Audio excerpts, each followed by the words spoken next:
name is Ime Esen. Welcome to my channel. Like, subscribe, ring the bell for notification. Anyway, a little bit about me. I am a real estate investor, and I started in this business about 3 years ago. And I started from a very strong life change that occurred happened to me when I lost my spouse. I knew nothing about real estate.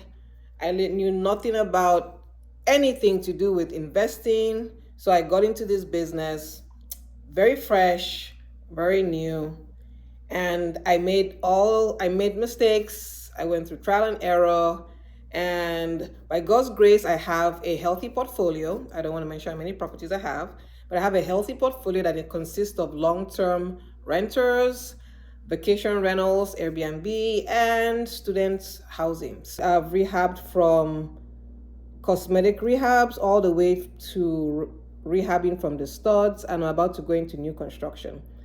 And I've dealt as a I've operated in this business as a general contractor, meaning I have had to hire my trades myself and oversee the work. And I've also been in it as someone who has paid a general contractor to work on my behalf.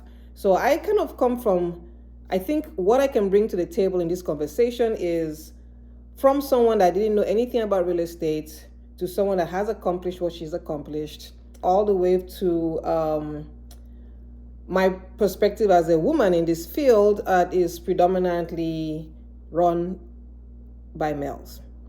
And as an investor, I think there are a lot of partnership investors that have females, but as a lone female in it, and also, that's kind of where I come in.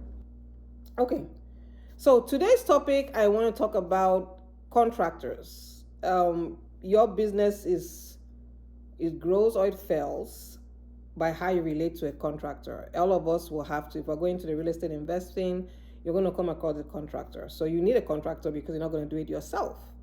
So I'm going to talk about certain things to help you have a good relationship with a contractor and not be taken advantage of it by a contractor.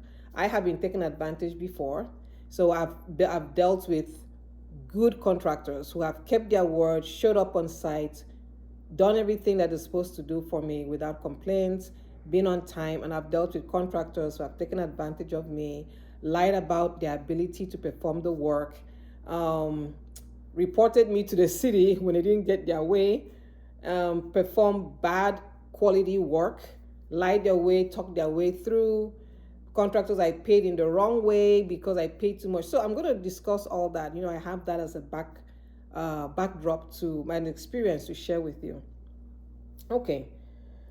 One thing about contractors, before you even get into, when you get a piece of property and you're dealing with a contractor, before you talk to them, do your homework. Do your homework as in find out from other investors how much things cost. Because bar none, a contractor will place a bid with you that is above market rates, especially if you're new in the business, and they will gauge it out, right? They'll come to your property many times. As a female, they feel you may not know a lot. They might offer you a bid that is way pricier than is necessary in the market. That is on you to be prepared before you go to a contractor to know how much on average. How much it costs, for example, to install floors, to fix a cabinetry, kitchens, a bathroom remodel. You have to know those things, tiling, flooring. Ask around, always get more than one bid. Never go with the first contractor, no matter how pleasant they sound. Don't fall into the trap of feeling that, they're there to help you. There are certain languages that they use that can bring down your guard, and one of them can be I'm gonna help you, I'm here to help you, I'm by your team, and all those things. So you remember to approach it professionally and recognize that across the table, whoever is sitting down there or your contractor you're talking to wants to get the best the highest amount of money from you, and you want the best work from them. So always be prepared before you even go into this. Know what it is. You're not going to know everything as a as a new person in the business, but you should have an idea on certain things, right?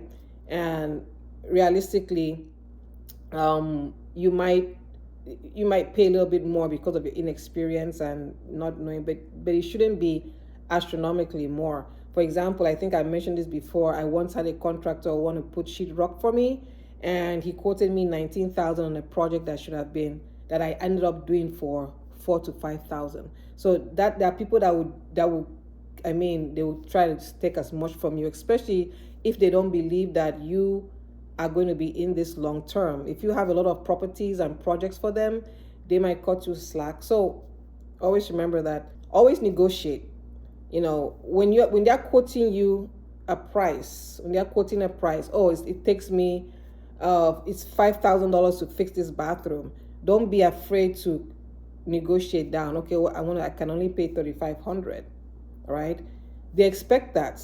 And I remember one contractor telling me, he was laughing at another client of his that all he has to do is say, write a check for 3,000. The guy is writing 5,000. Okay, because he was so anxious to get it completed that he didn't really do his homework, and he took advantage of that. He just said, he told me, he's not like you. You're always negotiating and trying to get the best out, reduce pricing. He was like writing checks, and I was giving him figures, and he was writing checks. So they know what they're doing. They respect you if you kind of push back a bit. So never be afraid to negotiate. Your emotions should not be in it.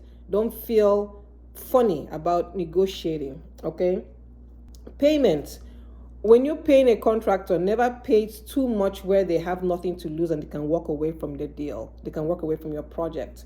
So what I mean, for example, if you have a project that is $5,000, do not give them $4,000 up front. You're depending on them having character. Some do not. And they might show up and not show up after a while, because they can go somewhere else that offers them more money than that. Let's say they find a job that offers them $3,000 at that $4,000 point that up to the point where they should come back to you for $1,000. They'll walk away. So you have to protect your project. So first things first, always write out a contract. Break it down into the scope of work, based on your scope of work, so that you can have measurable results. Okay, let me look at an example here. Let's say bathroom.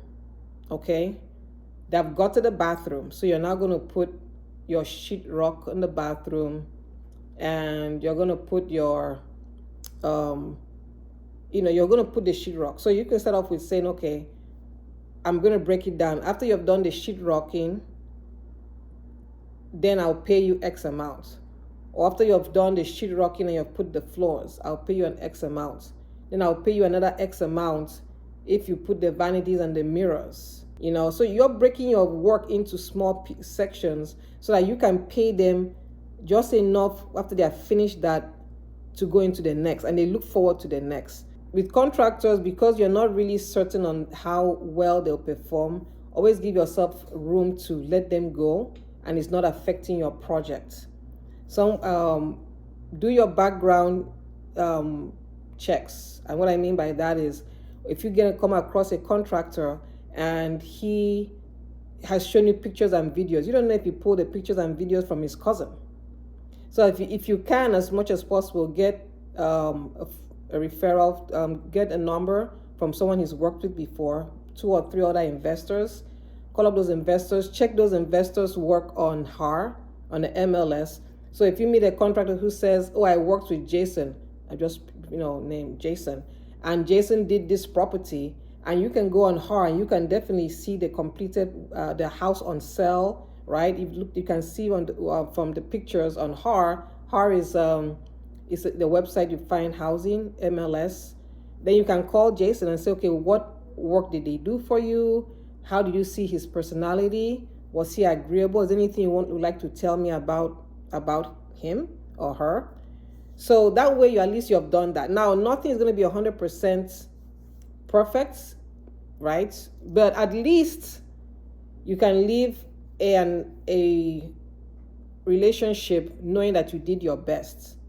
Okay, that's really all you can ask for, If they're actually working on a project at the time you call them, you can I would advise you go look at the quality of their work. don't be desperate when you're dealing with contractors. Be patient to get the right one. Don't necessarily fall for the one that is inexpensive either, because or that is always available. From my experience, if they're always available and they are below market pricing, they likely are not very good, because in this business we're always looking for the best contractors to work with. So if you see someone that is not working and is too low in pricing, he likely doesn't have experience. Maybe you're his first person he's coming in contact with after working for someone. He maybe was a help for a while, and now he wants to go into business for himself, and he's actually showing you videos and pictures of work that he probably was just helping out. He was not the contractor on that particular project. So another thing about in Texas, because contractors are not licensed. If you go to LA and California, those places are licensed contractors. Here, anybody can get up and slap a title on themselves and call themselves a contractor. So you have more sharks in the ocean, so to speak. So you have to really do your homework and be patient. Get your contracts, be firm, negotiate pricing. Don't go with the lowest bid. Don't pay them a lot of money up front. Always keep something back so that they can always they can perform and try and get that next check. Don't necessarily be too trusting. Always remember that it's just a project to them, and always be in control of your project. So, I don't know if I said get your permits, because you're not very trusting. Get those permits. Get everything in place so that nobody can sabotage your project. Now, I'm saying this, but I'm also going to say there are very many good contractors that keep their word. Sadly, there are a lot of bad ones too.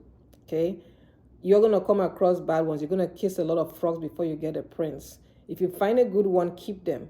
Even though you have to keep them, though, don't be unaware that they might also try and take advantage of you by going up in pricing. That's why you're always continually learning and getting better at knowing cost of things, knowing what the market's calling for, understanding the work that they do, so that, for one, they're not over complicating what is a simple fix on a property.